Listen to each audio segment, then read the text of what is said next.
First, flights of war. Military aviation did not begin with sleek fighters, stealth bombers, or drones circling half a world away. It began with weak engines, fragile frames, and a simple question that would change war. Could a machine in the sky help an army see farther than the men on the ground?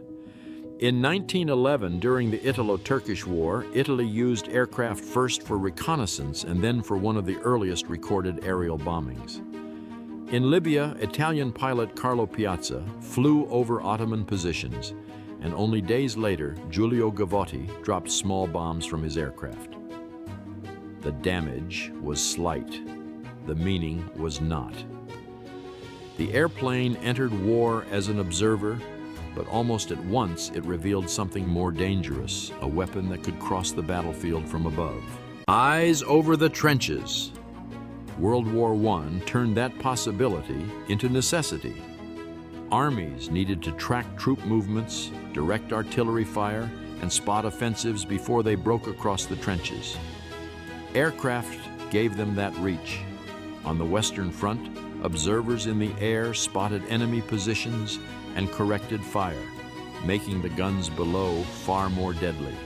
Once aircraft helped artillery hit harder, armies had to stop enemy aircraft from doing the same. So, fighters rose into the sky. Air combat was born less from romance than from the struggle to protect information and blind the enemy. Within a few years, aviation had split into familiar roles: reconnaissance machines, fighters, and bombers. What began as a frail extension of the Army's eyesight was turning into a weapon of war in its own right. Air power imagined. Between the wars, aircraft flew faster, farther, and higher. They carried heavier loads and used stronger airframes. Those advances pushed military thinkers toward a more radical idea. Air power theorists such as Giulio Douhet argued that future wars might be decided not by armies grinding forward yard by yard, but by winning control of the air and striking deep into an enemy's vital centers. In Britain, Hugh Trenchard pushed for an independent air arm.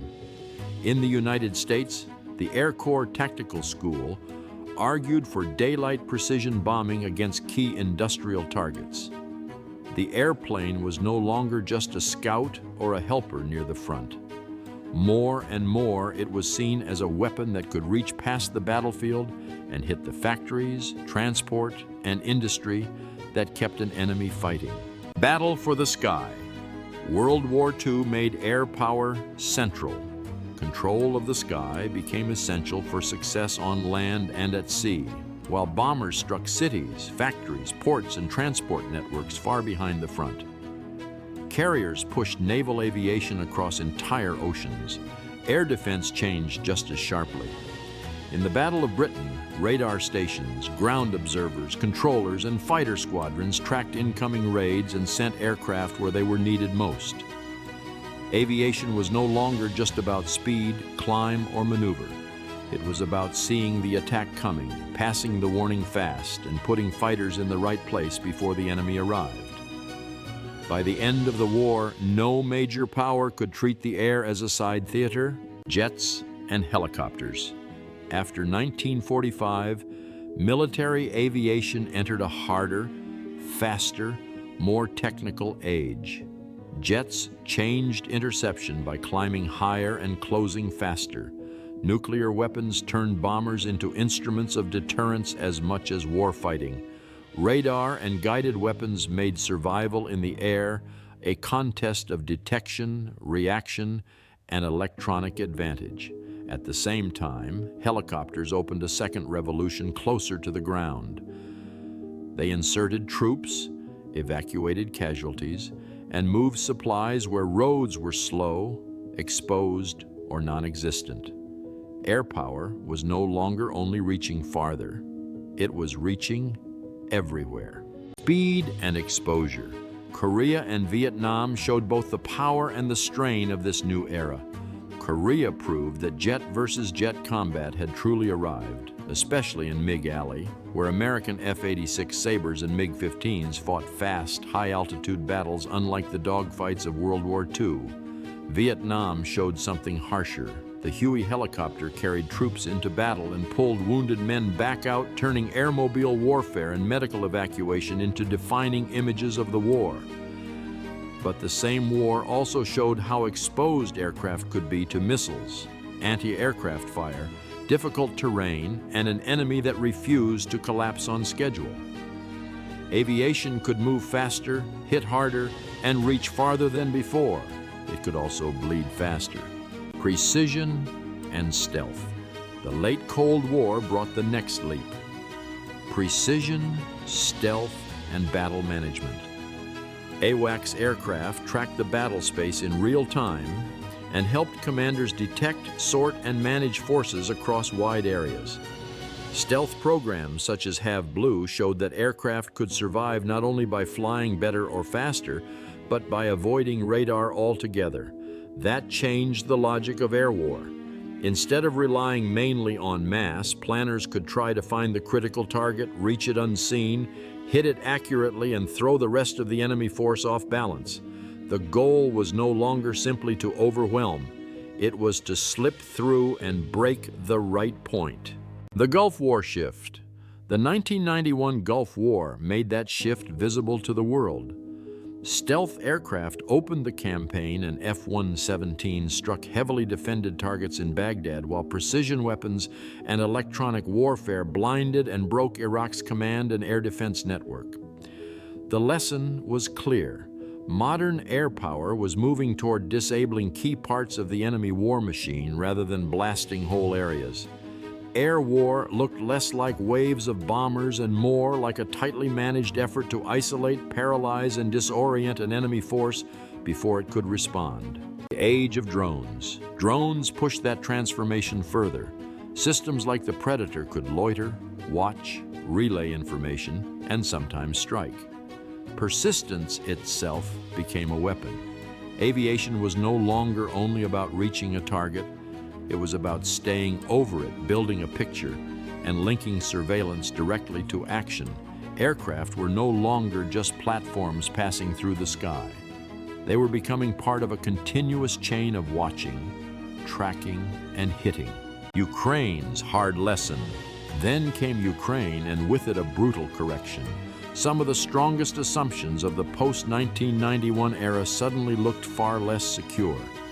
Neither side could simply sweep the sky clear and operate with the freedom many had come to expect from modern air campaigns. Ukraine's air defenses survived repeated attack and adapted under pressure, while Russian forces leaned more heavily on standoff methods such as air-launched glide bombs instead of easy deep penetration. Around places like Avdiivka, those glide bombs showed exactly why standoff attacks still mattered. Defenders often could not hit either the weapons or the aircraft launching them. At the same time, drone saturation turned the air war into a grinding struggle of attrition, jamming, deception, and survival. Ukraine did not make manned aircraft obsolete. It showed how harsh their new environment had become. Iran as endpoint. That is what makes strikes on Iran such a fitting endpoint for this story. By the time the United States struck Iranian nuclear sites in June 2025, military aviation had moved far beyond the open cockpit scouts of 1911. The mission combined long-range strike, deception, hardened target attack, precision timing, and the larger body of intelligence, planning, and political signaling behind the aircraft themselves. This was not air power in its early form, and not even in its classic mid-century form. It was air power as one part of a broader effort designed to see, penetrate, coordinate, and hit selected targets with enormous precision. A century in the air. Seen across the whole century, the change is enormous, but the logic is continuous. Military aviation began as a way to look beyond the next ridge. Then it fought for information, for control of the sky, for the ability to strike deep, move forces, deter enemies, and manage battle across vast distances. In the modern age, it has grown into something larger than aircraft alone. Surveillance, precision weapons, stealth, drones, electronic warfare, and command networks working together. The road from the first military flights to strikes on Iran is the story of war leaving the ground behind and rising into a contest of vision, speed, coordination, endurance, and precision. What began as a pilot looking down at enemy positions has become a vast machine for finding first, deciding faster, surviving longer, and striking exactly where it hurts most.